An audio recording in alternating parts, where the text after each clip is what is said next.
হ্যাঁ, আমি কখনো পেছনে তাকানোর লোক নয়, আমি কোনোদিন পেছনে তাকাইনি। শুধু সিনসিয়ারলি নিজের গান বাজনা করে গেছি, সৃষ্টি করে গেছি। তাতেই 25 বছর অফিসিয়ালি হয়ে গেছে, আনঅফিসিয়ালি আরও 2 বছর, কিন্তু 25 বছর পেরিয়ে গেলাম এবং ভালো কাজ নিয়ে বেরোলাম, যেটা আমার সবচেয়ে স্যাটিসফ্যাকশন, যে আমি কখনো হালকা জনপ্রিয়তার জন্য কোনোদিন নিজের গানের মানকে, গানের কথাই বলুন, সুর বলুন, কখনো নষ্ট করিনি। আমি আমার শিক্ষাটাকে, আমি আমার যেটুকু গান বাজনা গুরুদের কাছে শিখেছি, সেই সম্মান রক্ষা করে নিজে ভালো গান বাজনা করেছি। সেটা ফিল্মি হোক, নন ফিল্ম হোক, হিন্দি হোক, বাংলা হোক, রবীন্দ্রনাথের গান, ক্লাসিক্যাল মিউজিক, ফিউশন, নিজের মডার্ন সংস, সব মিলিয়ে এত বছরগুলো যে এতগুলো সাবজেক্ট নিয়ে আমি কাজ করতে পেরেছি, এবং এত বছর মানুষ যে আমাকে অ্যাকসেপ্ট করেছেন এবং এখনো করে চলেছেন, এবং একটা কোয়ালিটি মেনটেন করে সেটা করে চলেছি, সেটাই আমার কাছে 25 বছরের সবচেয়ে বড় পাওয়া। এবং তুমি ভার্সেটাইল অ্যাক্টর, আমরা ভার্সেটাইল সিঙ্গার আমরা দেখলাম সবসময়, সেটা আমরা প্রমাণ পেয়েছি। আজ কিন্তু অন্যরকম একটা অনন্য স্বাদ কিন্তু কলকাতা পাচ্ছে গানে ফিউশনের মাধ্যমে। হ্যাঁ, গানে ফিউশন বারবার ঘুরে ফিরে আসে। হ্যাঁ, আমি একটা নিজের স্টাইল ডেভেলপ করেছিলাম, যে গানের মধ্যে ফিউশন মিউজিকটাকে, ক্লাসিক্যাল মিউজিকটাকে, গায়কিকে কিভাবে ইনকর্পোরেট করা যাবে, যেটা মানুষের শুনতে ভাল লাগবে। আমার মানুষ বলবে না যে না না এটা খুব বেশি ভারী গান, খুব ক্লাসিক্যাল গান, তা নয়, কিন্তু গানের মধ্যে রাগ সঙ্গীতকে এমনভাবে ব্লেন্ড করেছিলাম, এমন একটা নিউ সাউন্ড ক্রিয়েট করেছিলাম, একটা new style of singing create করে, যেটা মানুষকে আনন্দ দিয়েছে। এবং সেই জন্যই আজকে এই অনুষ্ঠান উদযাপন হয়, এবং আমার গানের অনুষ্ঠানের নাম রজতের রাঘব, অর্থাৎ রজত জয়ন্তীতে। আর গানের এই প্রোগ্রামের যে ক্যাপশন, সেটা হচ্ছে গানে ফিউশনে।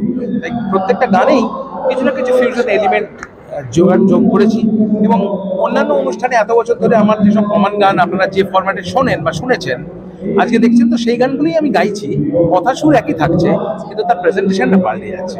সেটাই হচ্ছে আমার এক্সপেরিমেন্টের জায়গা ছিল, সেটাই আমার একটা চ্যালেঞ্জ ছিল। তোমার গানের শরীর এখন আনন্দী আহিনী, তুমি আজকের এই সেলিব্রেশনে তাদের গানও গেয়েছো, তাদের। হ্যাঁ, একদম, এক্ষুনি আমরা সেটাই বললাম, যে ওদের সুরেও গান গাইলাম, এবং ওরাও যেহেতু অরিজিনালস নিয়ে কাজ করে, বাংলা, হিন্দি, ওরা সর্বভারতীয় ক্ষেত্রেই চেষ্টা করছে, ওরা একদমই জুনিয়র, তবে ওরাও নিজেদের গানে এগোচ্ছে, মিউজিক প্রোডাকশন করছে এবং নিজেদের গান নিজেরা ডেভেলপ করছে। এবং সেখানেও কিন্তু ওদের গানের ভেতরেও ওয়েস্টার্নও আছে, ইন্ডিয়ান ক্লাসিক্যালও আছে। তাই আমার পরম্পরাটা আশা করি আস্তে আস্তে ভালোই এগোচ্ছে, সবার খুব অ্যাকসেপ্টেড করেছে, আনন্দী আহিনীকে সবাই চিনে গেছে, এবং ওরাও খুব কোয়ালিটি কাজ করে, খুব সিলেক্টেড কাজ করে, এবং ভালো কাজ করার চেষ্টা করে। উষাজি এবং বিক্রম দাও আজকে তাদের পারফরমেন্সের মাধ্যমে এই সন্ধ্যাটাকে উদযাপন করছে, তোমার এই জার্নিটাকে উদযাপন করছে। একদম, এটা আমার কাছে একটা বিরাট আশীর্বাদ, যে উষাদির মতন এরকম একজন লেজেন্ড ভারতবর্ষের, তিনি আমাকে, আমার এক কথায় তিনি রাজি হয়েছেন আমার সঙ্গে গান করতে।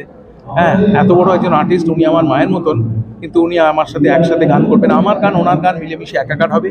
পাশাপাশি পণ্ডিত বিক্রম ঘোষ, যিনি একজন অত্যন্ত গুণী লেজেন্ডারি তবলা প্লেয়ার এবং ফিউশন মেকার, তো ওনার সাথে আমার ফিউশন কিছু কম্পোজিশন, রাগ সঙ্গীতের কিছু বন্দিশ, একটা ডিফারেন্ট ওয়েজে আমরা আজকে পারফর্ম করলাম। Thank you so much, thank you so much. Hi everybody, Namaskar, Namaskaram, Sat Sri Akal, Salam Alaikum. So beautiful to be at Raghav's show in Rabindra Sadan, especially Karan hoche 25 years of his singing. Aro bhalo lagche because I've been singing for 55 years. So I think it's wonderful ke Ashirwad mil jaye unko.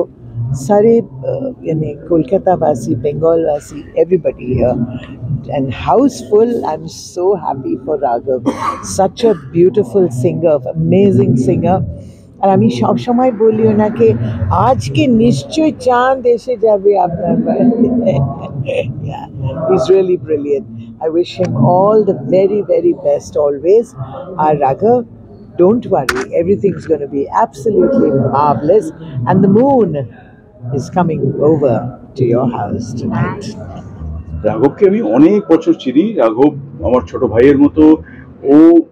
ওর সম্বন্ধে বলতে গেলে সব থেকে বড় যেটা কথা, সেটা হচ্ছে he is one of the most versatile singers Bengal produce করেছে। Most versatile. ও ভালো তালিম পেয়েছে, শিক্ষা পেয়েছে। ও যেরকম ক্লাসিক্যাল গায়, খেয়াল টুমরি গায়, তেমনি রাগ প্রধান গায়, তেমনি মডার্ন গান গায়, সব ধরনের গান, গজল গায়। তো রাঘব ইজ আ ওয়ান্ডারফুল সিঙ্গার, এবং 25 বছরটা ওর কাছে কিছুই না, কারণ ও এখনো তোমরা শুনছো যে গানটা গাইছে, সেই গানটার স্ট্যান্ডার্ডটা যেটা রয়েছে সেটা কিন্তু বরং আমি বলবো যে 25 বছরে ও 10 গুণ আরো ভালো গাইছে। সো আমি আজকে আমরা একটুখানি রিহার্সাল করছিলাম বহু বছর পর 2005-এ লাস্ট আমরা একসঙ্গে আমার সমা অ্যালবামে গিয়েছিল, তখন MTV-তে শো করেছিলাম। তারপরে এই আজকে এবং আমি দেখলাম যে ও কিন্তু অবলীলাক্রমে গাইছে, কারণ আমাদের ফরম্যাটটা খুব কমপ্লিকেটেড, মানে আমার সঙ্গে করাটা, কিন্তু হি ইজ সো ফ্লেক্সিবল। তো আই এম ভেরি হ্যাপি, 25 বছর হি ডিজার্ভস ইট। নেক্সট 25, তারপরে 25-এর জন্য অল দ্য বেস্ট।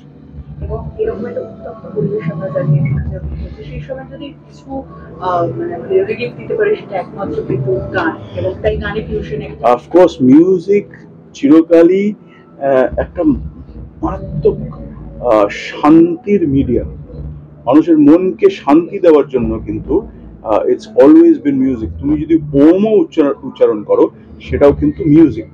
সেই দিক থেকেই ডেফিনেটলি দেখো, লোকেও তো, আমি ওকে জিজ্ঞেস করলাম যে কেন তুমি করছো, তো ও বললো যে বিক্রমদা, এত লোকের এত এক্সপেকটেশন, এত কিছু হয়ে গেছে, আমরা একটা সার্টেন ডিগনিটি রেখে করবো প্রোগ্রামটা, কিন্তু এটা বোধহয় কোনো লেভেলে হওয়াও দরকার, মানুষ একটু রিলিফও পাক, সেটাও একটা, I agreed with the perspective.